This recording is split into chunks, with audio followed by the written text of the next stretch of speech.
नमस्कार साथियों, आज हम पढ़ने वाले हैं साम्य को प्रभावित करने वाले कारक, है ना। चलिए देखते हैं। तो इसमें हम सबसे पहले देखते हैं ला सातल्य का नियम, है ना। चलो समझो इसे पहले।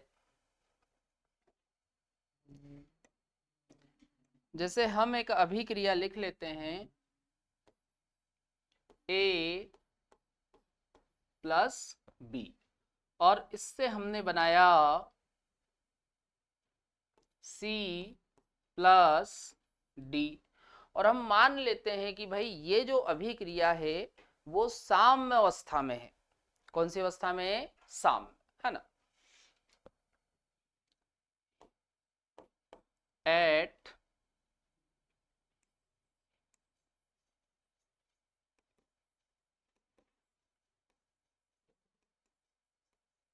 At equilibrium.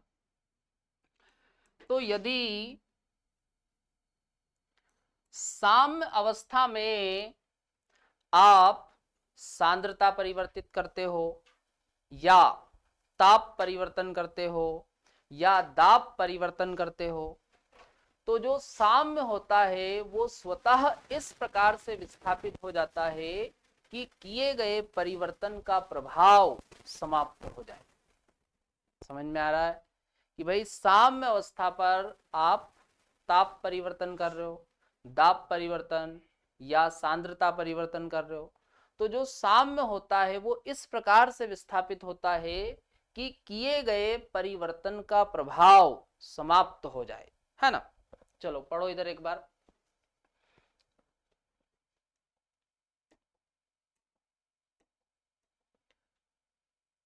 यदि साम्य अवस्था पर किसी निकाय के ताप, दाब अथवा सांद्रता में परिवर्तन किया जाए तो साम्य इस प्रकार विस्थापित होता है कि किए गए परिवर्तन का प्रभाव समाप्त हो जाए। ठीक है, चलो अब हम इसमें एक एक करके समझते हैं सांद्रता, दाब और ताप का। चलो देखो इधर। तो पहले हम देखते हैं सांद्रता का प्रभाव। चलो देखो इधर।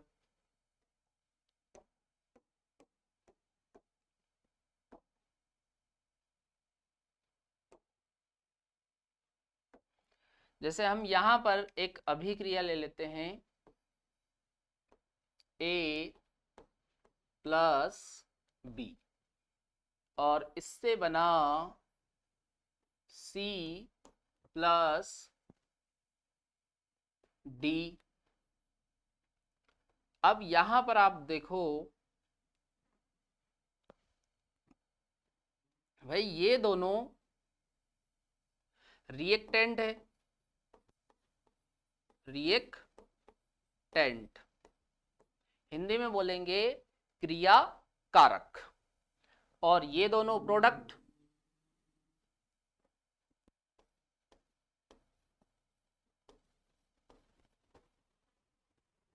प्रोडक्ट।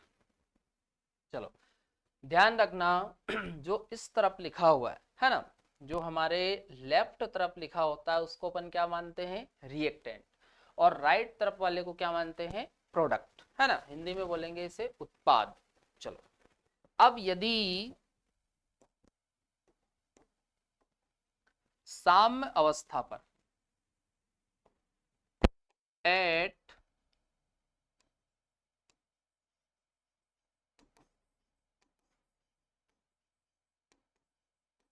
इक्विलिब्रियम, यदि आप इक्विलिब्रियम पर रिएक्टेंट की सांद्रता बढ़ाते हो या आप प्रोडक्ट की सांद्रता बढ़ाते हो, तो दोनों के बारे में हम एक एक करके देखते हैं।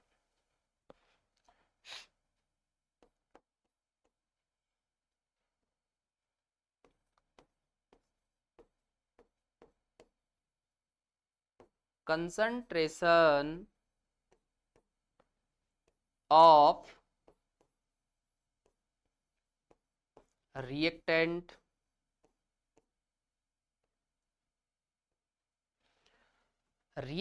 का जो कंसंट्रेशन है वो आपने बढ़ाया, रिएक्टेंट का कंसंट्रेशन आपने बढ़ाया।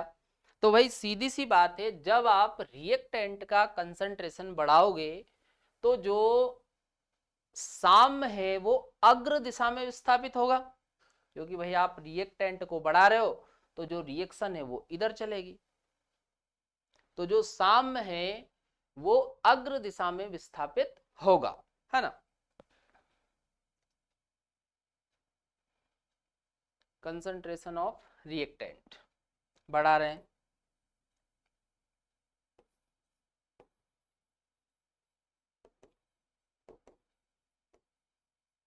Equilibrium,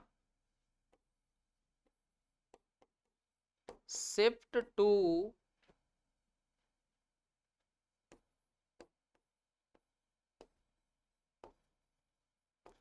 forward direction.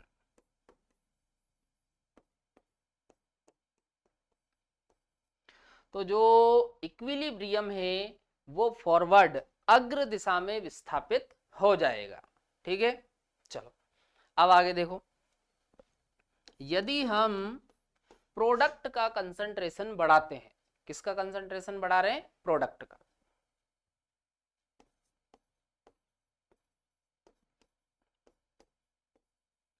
Concentration of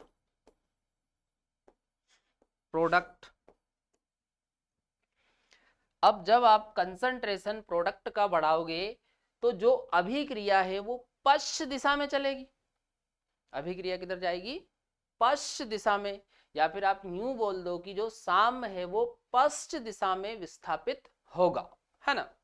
तो यहां पर अपन लिख लेते हैं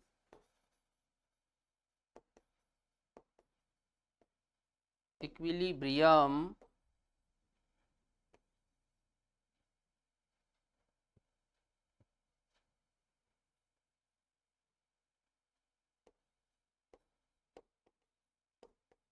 शिफ्ट टू लगा लेना है ना यहाँ पर। चलो यहाँ पर देखो, इक्विलिब्रियम शिफ्ट टू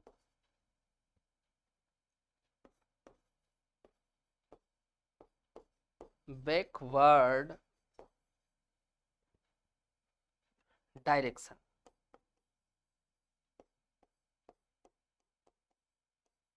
है ना। चलो अब यहां पर आप देखो, जब आपने रिएक्टेंट का कंसंट्रेशन बढ़ाया तो भाई जो साम्य है वो अग्र दिशा में विस्थापित होगा, तो सीधी सी बात है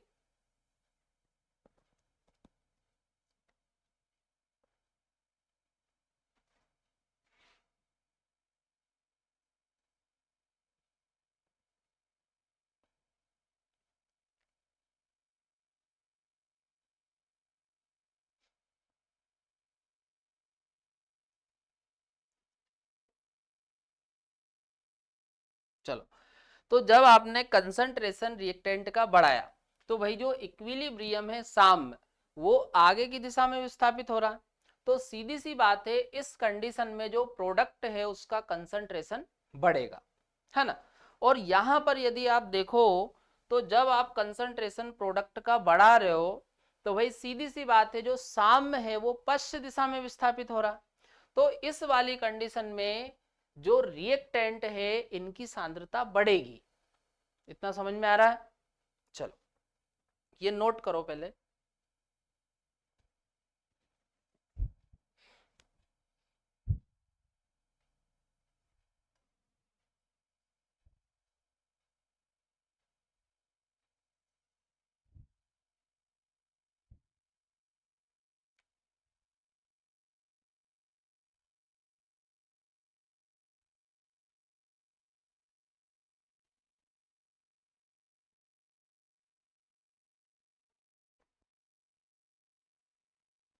चलो एक क्वेश्चन देखो,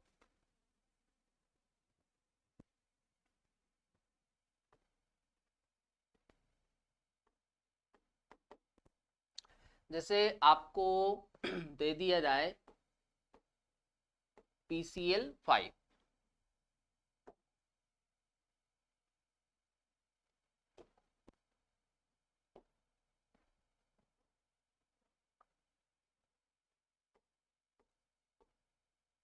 PCl5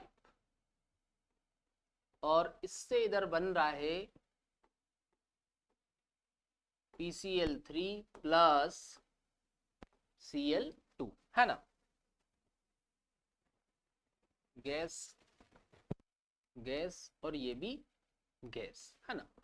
अब यदि आपसे बोला जाए कि भाई साम्य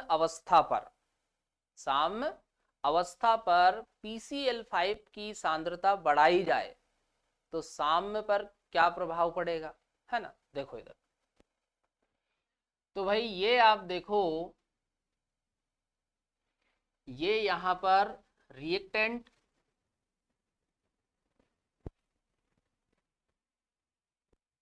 और ये दोनों प्रोडक्ट है,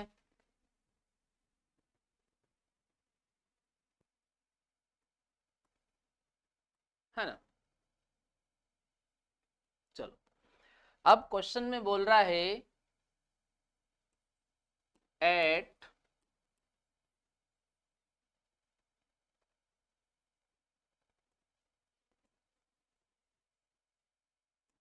इक्विलिब्रियम, है ना। तो इक्विलिब्रियम पर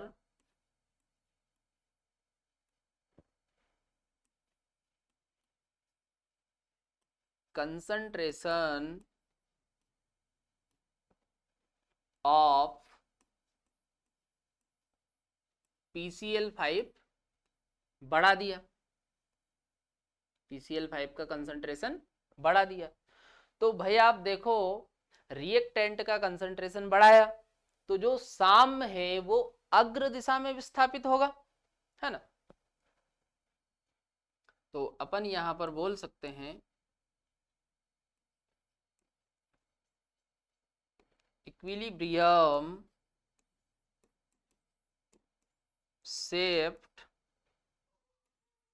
टू फॉरवर्ड डायरेक्शन,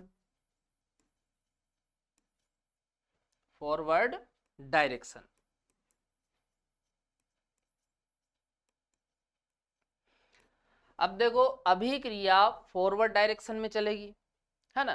तो यहां पर PCl3 और Cl2 का जो कंसंट्रेशन है वो बढ़ने लगेगा, है ना। चलो इतना समझ में आ रहा है।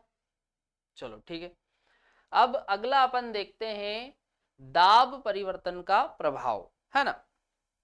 तो यहां पर आप देखो, एक अभिक्रिया से समझते हैं हम। जैसे यहां पर एक अपन काल्पनिक अभिक्रिया ले लेते हैं, A प्लस B और इससे बनाया C, है ना।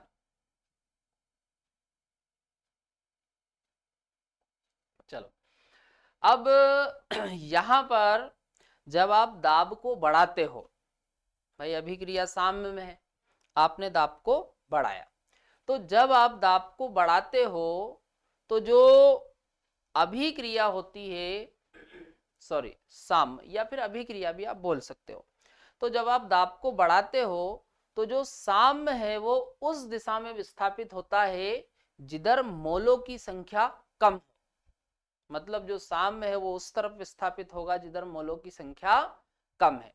जैसे देखो आप यहां पर,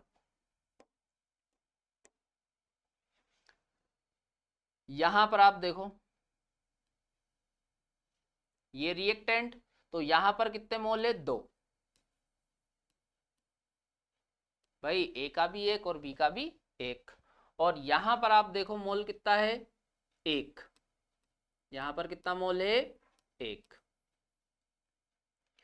तो यदि मैं आपको बोलूं कि भाई इस अभिक्रिया में साम्य अवस्था पर दाब को बढ़ाया, साम्य अवस्था पर दाब को बढ़ाया, चलो देखो इधर, एट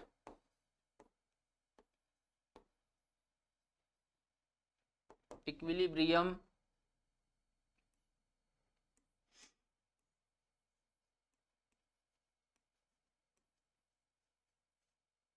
प्रेशर को बढ़ा दिया। ठीक है, अब भाई प्रेशर को बढ़ाया तो जो साम्य है वो उस तरफ विस्थापित होगा जिधर मोल की संख्या कम हो। तो इसमें आप देखो भाई इधर मोल की संख्या कम है, तो सीधी सी बात है जो साम्य है वो अग्र दिशा में विस्थापित होगा, क्योंकि अग्र दिशा में आप देखो मोल की संख्या कम है। तो यहां पर अपन लिख लेते हैं इक्विलिब्रियम शिफ्ट टू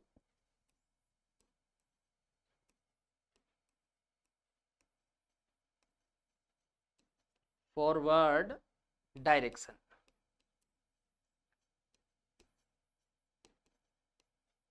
है ना, चलो यहां पर ऊपर पढ़ लो एक बार जो लिखा हुआ है।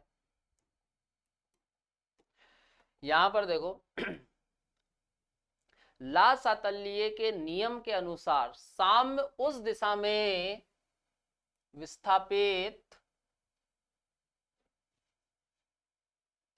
होगा जिस और मोलों की संख्या कम हो। है ना, तो यहां पर ध्यान रखना ये दाब के बारे में लिखा हुआ है कि भाई जब आप दाब को बढ़ाओगे, है ना, यहाँ पे कहीं लिखा हुआ नहीं, तो ध्यान रखना ये प्रेशर को बढ़ाने के बारे में बोल रहे हैं, है ना।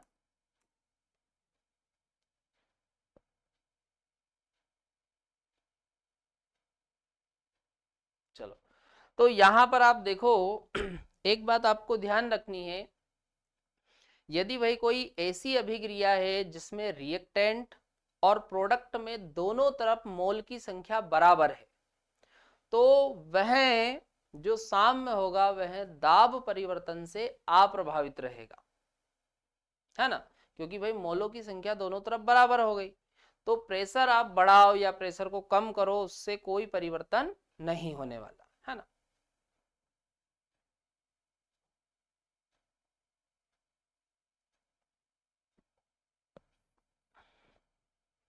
देखो एग्जाम्पल देखो एक, जैसे H2 प्लस I2,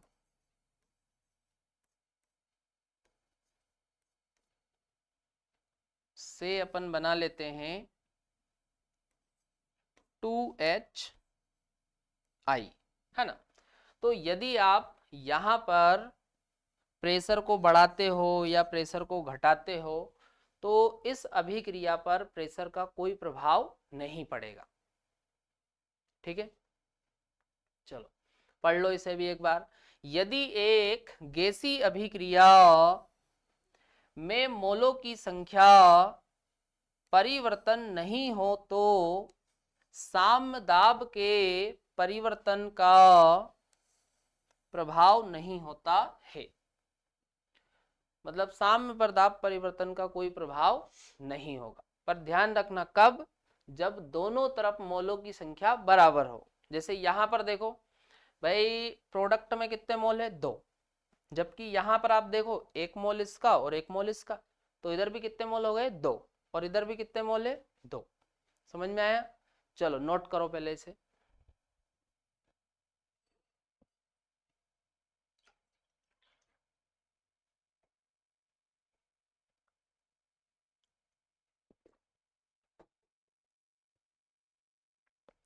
चलो अगला फैक्टर देखो, अगला हम पढ़ेंगे ताप में परिवर्तन। चलो इधर देखो,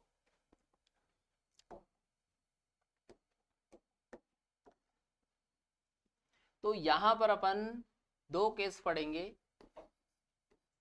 केस फर्स्ट,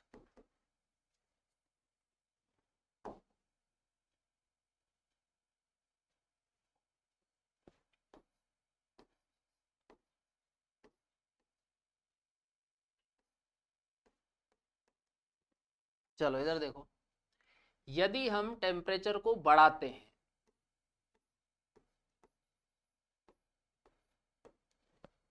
टेम्परेचर को बढ़ाते हैं, है ना, तो यहां पर 2 कंडीशन बनती है। कितनी कंडीशन बन जाती है, 2।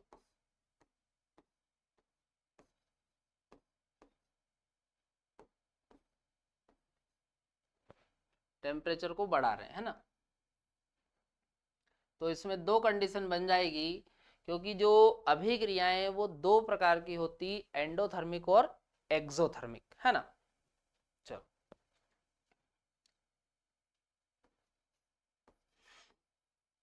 एंडो,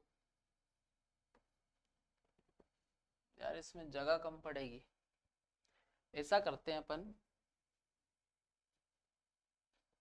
इधर बनाओ, अपन बीच में बनाते हैं।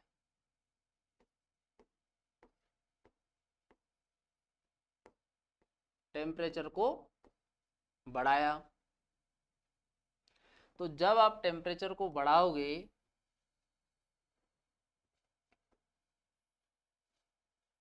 चलो पहले हम देखते हैं एंडोथर्मिक रिएक्शन पर क्या प्रभाव पड़ेगा।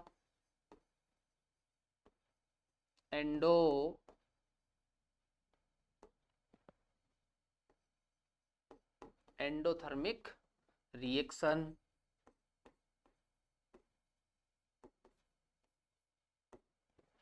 और इधर हम देख लेते हैं एक्सोथर्मिक।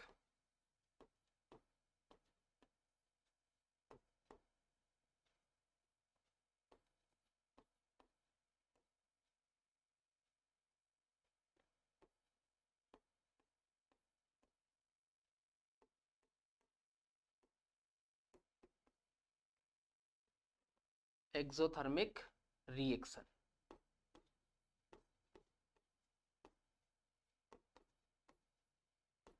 चलो अब देखो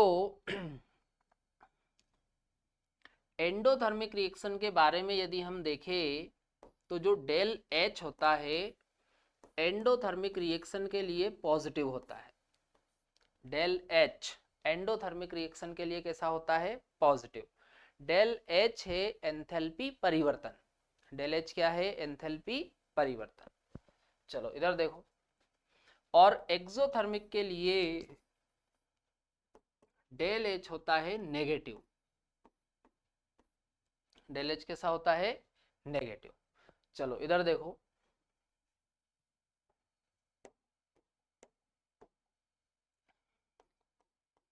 तो जब आपने टेम्परेचर को बढ़ाया तो जो एंडोथर्मिक रिएक्शन है इसका जो के है वो बढ़ता है। के क्या है, साम्य स्थिरांक, के क्या है, साम्य स्थिरांक। और यदि आप एक्सोथर्मिक रिएक्शन का के देखोगे साम्य स्थिरांक, तो इसका जो साम्य स्थिरांक है वो कम होता है। टेम्परेचर को बढ़ाओगे तो जो साम्य स्थिरांक है वो इधर कम हो रहा है ना। आगे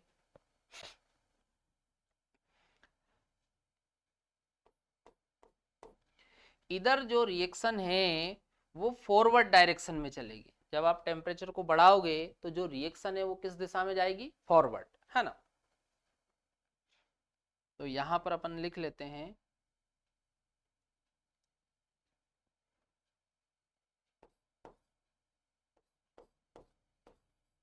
reaction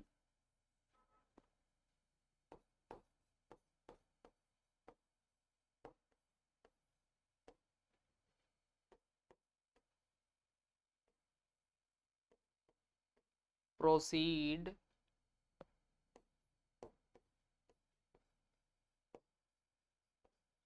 forward direction.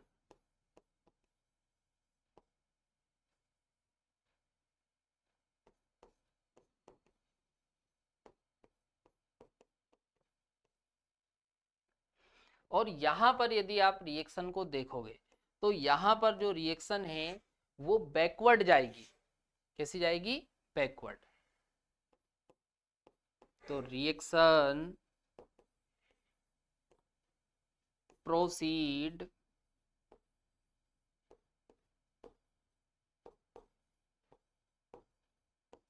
Backward direction,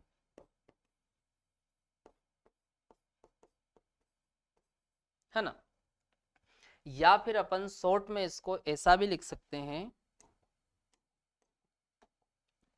भाई जो इस तरफ है फॉरवर्ड चलेगी, मतलब रिएक्टेंट से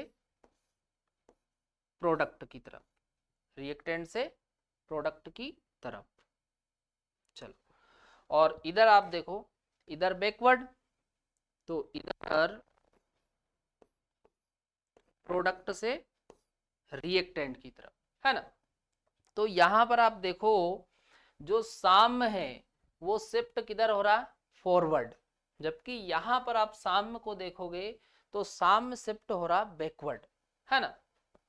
तो यहां पर अपन लिख लेते हैं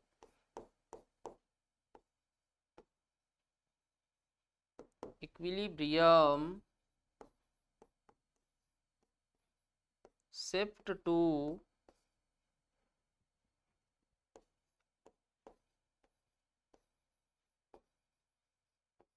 फॉरवर्ड डायरेक्शन।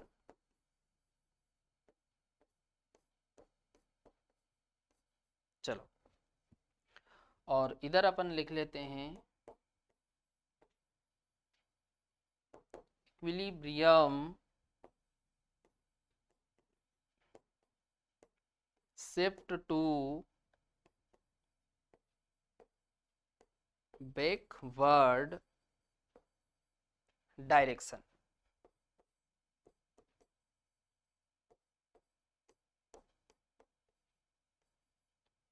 चलो, इतना समझ में आ रहा। चलो, अब यदि आप टेम्परेचर को कम करते हो, जैसे यहां पर आप देखो अपन ने टेम्परेचर को बढ़ाया है, यदि आप टेम्परेचर को कम करोगे तो ये उल्टा हो जाएगा। कैसा हो जाएगा, उल्टा। जैसे इधर आप देखोगे तो देखो ये वाली चीज तो सेम ही रहनी है ना, ये डेल एच का मान तो सेम रहेगा, पर यहां पर जब टेम्परेचर को कम करोगे आप, तो टेम्परेचर को कम करोगे तो जो के है, के का मान कम हो जाएगा, और रिएक्शन फिर किधर जाने लगेगी, बैकवर्ड, है ना। इसी प्रकार से इस तरफ यदि आप टेम्परेचर को कम करते हो, है ना, तो टेम्परेचर को कम करोगे तो के का मान बढ़ने लगेगा, है ना। और ये जो रिएक्शन है वो फिर किधर हो जाएगी, फॉरवर्ड, है ना। तो अब ध्यान रखना, अपन ने टेम्परेचर बढ़ाया है, यदि वो कम करने का बोले तो आप इसको उल्टा कर देना, याद रहेगा इतना। चलो, तो इस वीडियो में आज हम यहीं तक रखते हैं। अब कल हम इन पे आए हुए एग्जाम में क्वेश्चन देखेंगे, है ना।